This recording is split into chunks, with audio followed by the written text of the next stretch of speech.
Hello guys, तो welcome back to my YouTube channel. तो दोस्तों, कैसे हो आप सब। तो दोस्तों, आज की वीडियो हमारी रहने वाली है जो हमारी बाइक सिटी शो है उसके ऊपर। हम जो हमारे लेग गार्ड है उसके साथ में हम इसको, ये हमारे हाथ में पे रस्सी देख रहे होंगे, रोप रस्सी, इसको हम इसको इंस्टॉल करके दिखाएंगे और आपको उसका लुक भी एक बार चेक हमारी बाइक सिटी शो जिसको हमने कर रखा है फुल्ली मॉडिफाइड।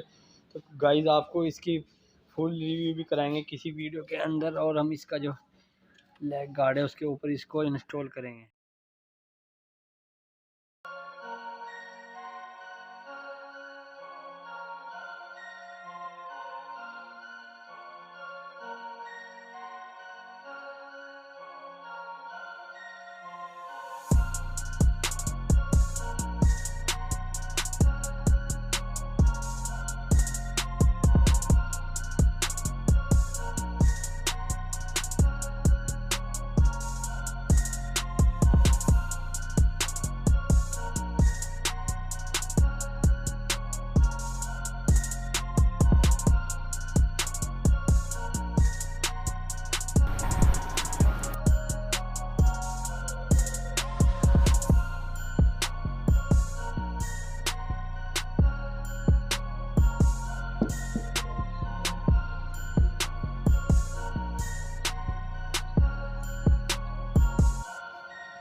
आप देख सकते हैं एक नंबर लग रही है हमारे जो रोप की रस्सी है जो बाइक में हमने इंस्टॉल की है। तो देख सकते हैं गाइस आप, और कमेंट करके बताएं कि हमें अगली मॉडिफिकेशन किस चीज़ के ऊपर करनी चाहिए गाइस। तो इसी के साथ वीडियो को करते हैं यहीं पर एंड। तो थैंक्स फॉर वॉचिंग।